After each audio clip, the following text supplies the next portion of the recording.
Hello and welcome to the Nurse Station. I'm Maria Mobley, and this video will focus on multiple response grouping questions on the Next Gen NCLEX.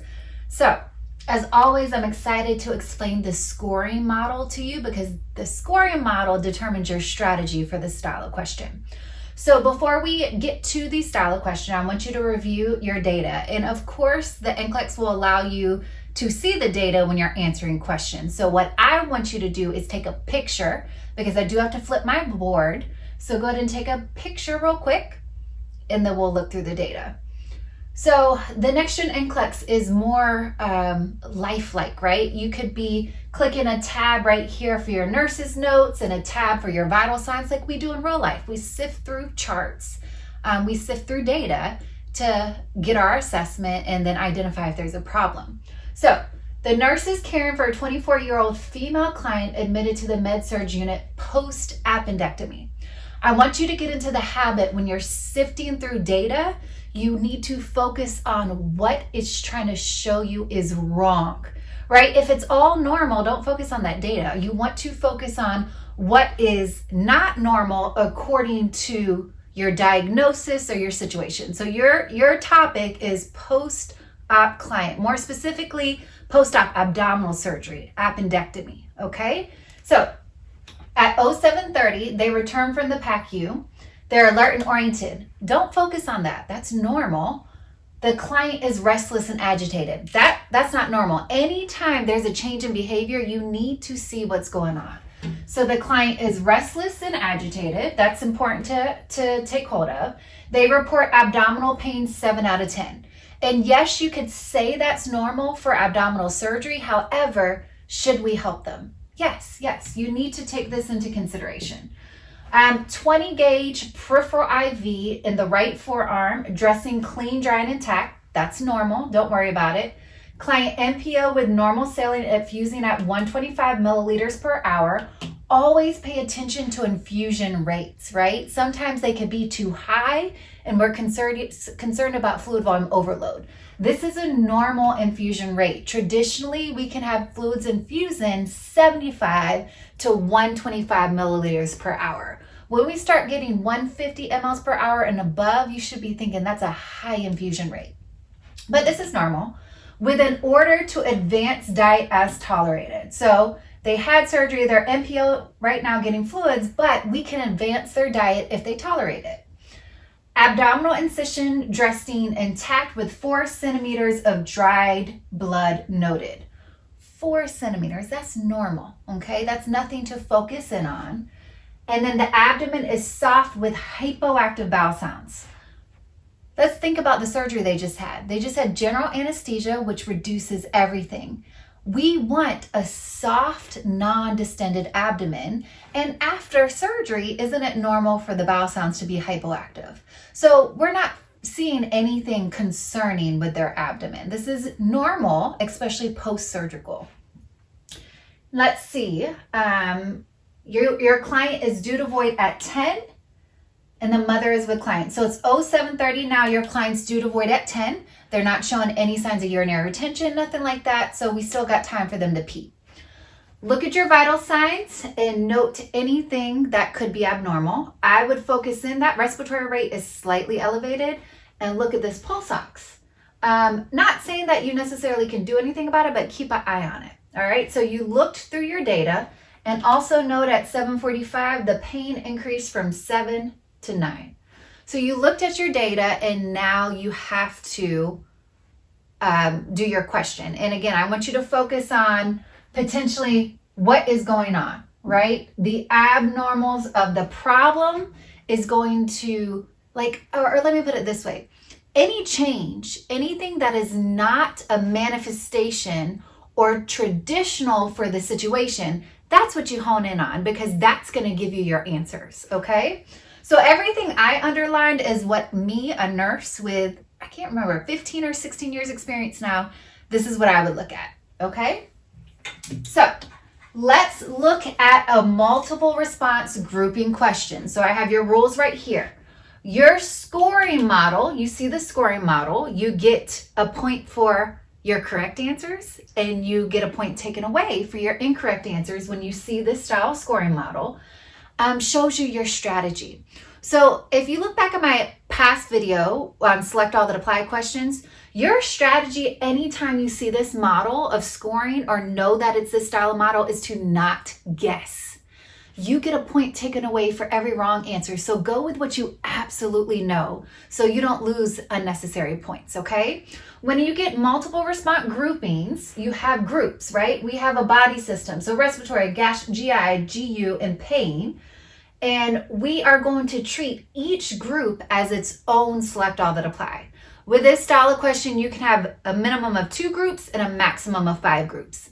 You can never get a negative score, but the most points you can get is the amount of correct answers. So let's say when you do this question, there's 5 correct answers, the maximum points you can get is 5.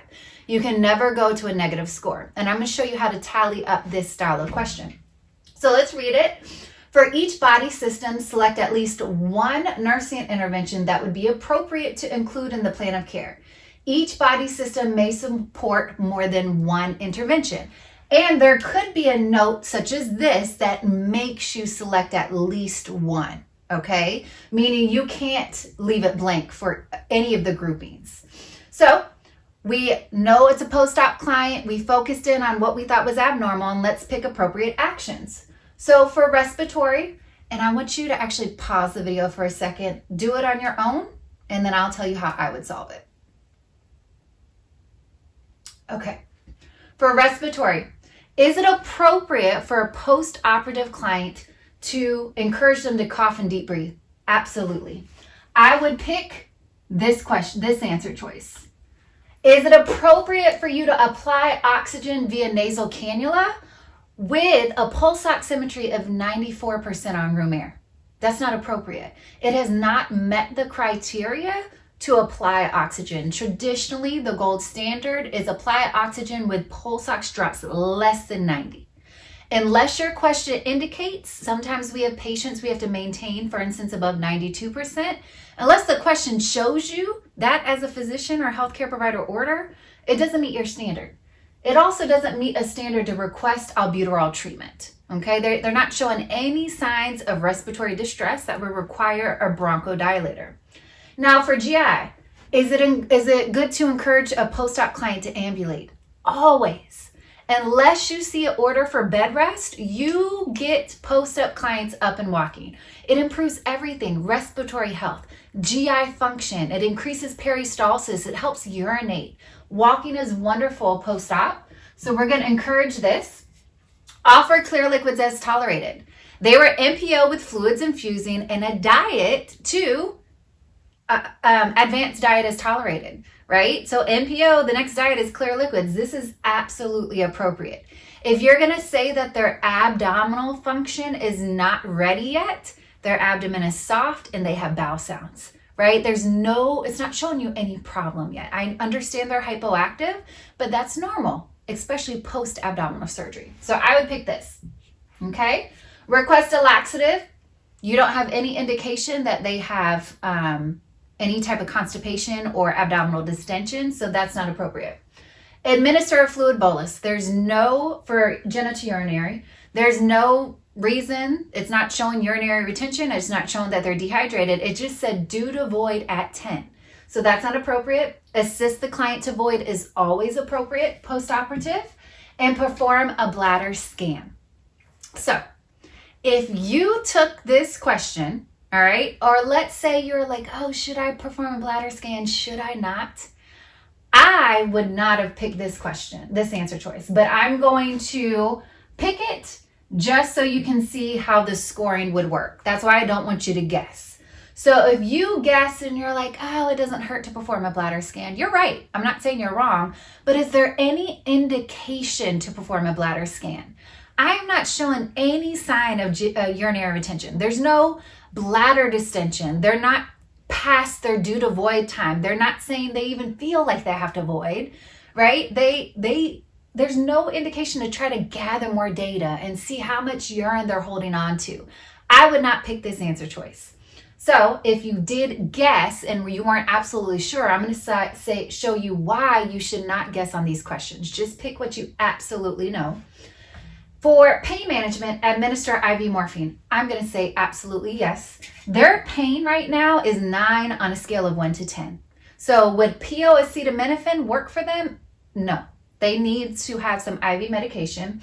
And for all pain management, especially abdominal incisions, does it help for them to splint? That means you take a pillow and they press it against their abdomen as they're coughing and deep breathing to help, alleviate that pressure at the incision site. That's good. That would help with pain management.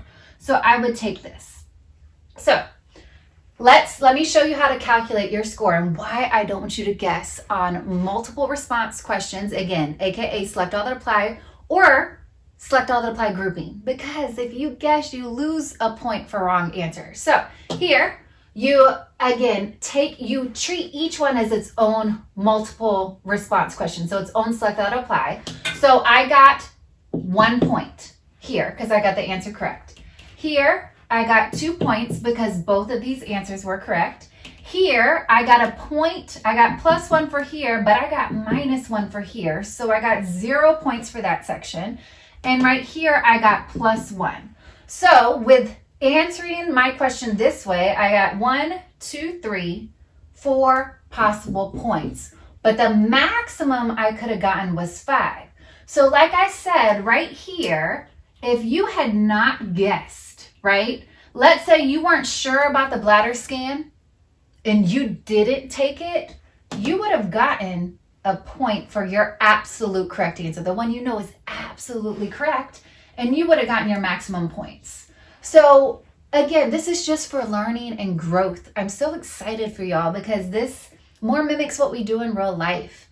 And I talk to students, I train them at the place I work all the time, and they are liking this new exam. So I just encourage you to know your scoring models, to know your strategies. With multiple response grouping, just like select all that applies, do not guess.